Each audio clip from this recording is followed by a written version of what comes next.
À Cana, Jésus change l'eau en vin. Le troisième jour, il y a un mariage dans le village de Cana, en Galilée. La mère de Jésus est là. On a aussi invité Jésus et ses disciples au mariage. À un moment, il n'y a plus de vin. Alors la mère de Jésus lui dit, « Les gens n'ont plus de vin. » Jésus lui répond, « Mère, qu'est-ce que tu me veux? Ce n'est pas encore le moment pour moi. » La mère de Jésus dit aux serviteurs, « Faites tout ce qu'il vous dira. » Il y a là 6 grands récipients de pierre. Les Juifs se servent de l'eau qu'ils contiennent pour se rendre purs selon leurs coutumes. Dans chaque récipient, on peut mettre une centaine de litres. Jésus dit aux serviteurs, « Remplissez ces récipients avec de l'eau. » Les serviteurs les remplissent jusqu'au bord. Jésus leur dit, « Maintenant, prenez de cette eau et apportez-la aux responsables du repas. » Les serviteurs lui emportent. Le responsable du repas goûte l'eau, qui est devenue du vin. Il ne sait pas où on a pris ce vin. Mais les serviteurs qui ont pris de l'eau dans les récipients le savent. Alors le responsable du repas appelle le marié et il lui dit, « Tout le monde sert d'abord le bon vin. Et quand les invités ont beaucoup bu, on sert du vin moins bon. Mais toi, tu as gardé le bon vin jusqu'à maintenant. » C'est le premier signe étonnant que Jésus fait. Cela se passe à Cana, en Galilée. Jésus montre ainsi sa gloire, et ses disciples croient en lui. Ensuite il va à Capernaüm, avec sa mère, ses frères et ses disciples. Ils y restent seulement quelques jours.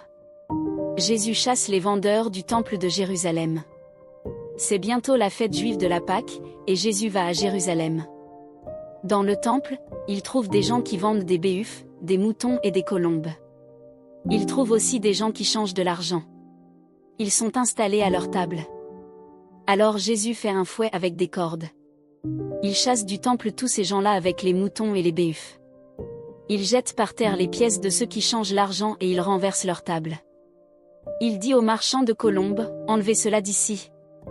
Ne faites pas de la maison de mon Père une maison de commerce. » Les disciples de Jésus se rappellent cette phrase des livres saints, « Seigneur, j'aime beaucoup ta maison.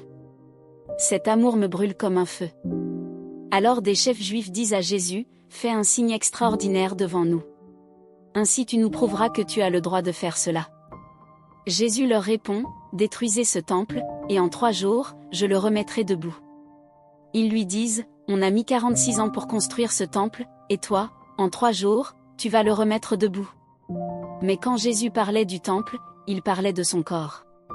C'est pourquoi, quand Jésus se réveillera du milieu des morts, ses disciples se souviendront qu'il a dit cela.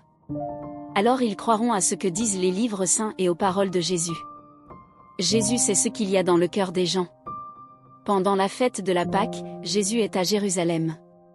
Quand les gens voient les signes étonnants qu'il fait, beaucoup croient en lui. Mais Jésus n'a pas confiance en eux, parce qu'il les connaît tous. Il n'a pas besoin qu'on le renseigne sur les gens. Lui, il sait ce qu'il y a dans le cœur humain.